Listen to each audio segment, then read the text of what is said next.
না না আপনি যদি আমাকে কনভিন্স করুন আমি ফিরে যাবো। আরে বাবা যাবেন স্যার, গ্যাদারিং হবে স্যার। আমি তো বললাম আমি কোথাও কোনো সেনজিটিভ জায়গায় যাব না প্লিজ স্যার, বারবার বলছি আমি। আপনি চলুন, আপনি নিয়ে চলুন, ডাকবাংলাতে বসবো কিছুক্ষণ আমরা। হ্যাঁ আপনারাই চলুন, ডাকবাংলা নিয়ে চলুন। আপনারা থাকবেন, এক দুজন কথা বলতে আসলে হ্যাঁ। আপনারা একজন একজন করে আমরা ডাকবাংলাতে বসবো, আমরা আর কোথাও যাব না। এরপর আর কি কোঅপারেট করা যাবে আপনাদের সাথে বলুন, আর কি কোঅপারেট করা যাবে? সেটাই স্যার, ওকে ফুল কোঅপারেট চাই স্যার। না না এটা কোঅপারেট নয়। আপনারা আপনাদের একজন সিভিলিয়ানের তার যে রাইটকে আপনারা মনে করবেন যে না আমরা যা খুশি তাই করবো। You can do like this.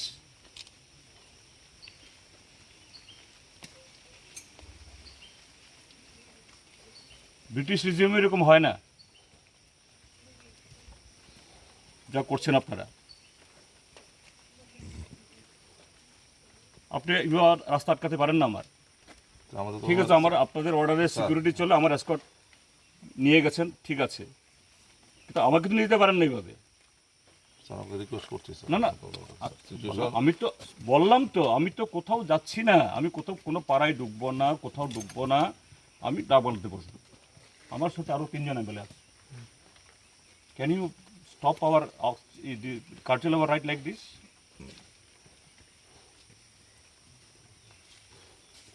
আপনাদের বিরুদ্ধে যদি আমরা প্রিভিলেজ পোষণ আনি, can you defend you like this?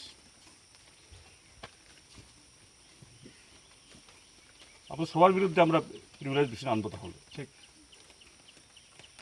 আমি তো বললাম আমরা যা বলি তাই করি, ঠিক আছে? আপনারাই নিয়ে যান, আপনারা নিয়ে যান, আমরা কতক্ষণ বসবো, চলে যাব, আমরা বেড়াতে আসিনি।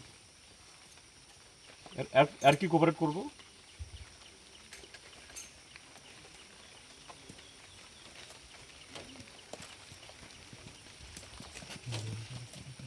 আর কি কোঅপারেট করবো বলুন? আমরা শুধু ডাক বাংলোতে যাব। ঠিক আছে, রাখো, কথা বলছি।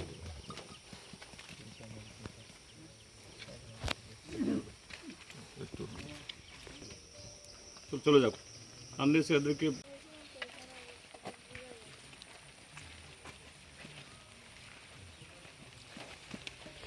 what permission you can tell me? You are well known face sir. আপনি স্যার গেলে স্যার এখানে গ্যাদারিং করবো স্যার, গ্যাদারিং বলে স্যার ব্রিজিং করবো, PC sir already sir 160 sir from গেলে স্যার। নাগরিকের অধিকার আজকে এটা ক্ষুণ্ণ করা হচ্ছে দিন দুপুরে রাজপথের উপরে। আমরা কি করব আর? সারা দেশের মানুষ, রাজ্যের মানুষের সামনে এই যে করুণ চিত্র, এটা উপস্থিত করে আমরা বিধায়ক, এখানে আরও 2 জন প্রাক্তন বিধায়ক মন্ত্রী আছেন সহ আমরা ফিরে যাচ্ছি। এই হলো দুর্ভাগ্যের চেহারা ত্রিপুরা রাজ্যের মধ্যে। একটা প্রশ্ন, প্রশাসন বলছে গন্ডাছড়া স্বাভাবিক অবস্থা ফিরছে, আপনাদেরকে যাতে দিচ্ছে না কেন, কি মনে হচ্ছে? যদি স্বাভাবিক অবস্থা ফিরেই থাকে, প্রশাসনের অস্বাভাবিক করছে, বোঝা যাচ্ছে তাহলে প্রশাসনের অস্বাভাবিক করছে। যে প্রশাসন বলছে স্বাভাবিক অবস্থা, আর সেই প্রশাসন আজকে বলছে এখানে আপনারা যেতে পারবেন না, তো প্রশাসনেই অস্বাভাবিক করছে, এরাই দায়ী করবে না? দায়ী তো বটেই। এই যে ঘটনার উৎস কি? আনন্দ মেলা। এই আনন্দ মেলার পারমিশন তো এমনি এমনি দেওয়া হয়নি। কিসের ভিত্তিতে, কিসের বিনিময়ে এগুলো দেওয়া হয় সবাই জানেন। এতগুলো লোকের ক্ষতি হয়ে গেল। একটা বেআব্রু প্রশাসন, এসব কি বলবো আর। চল।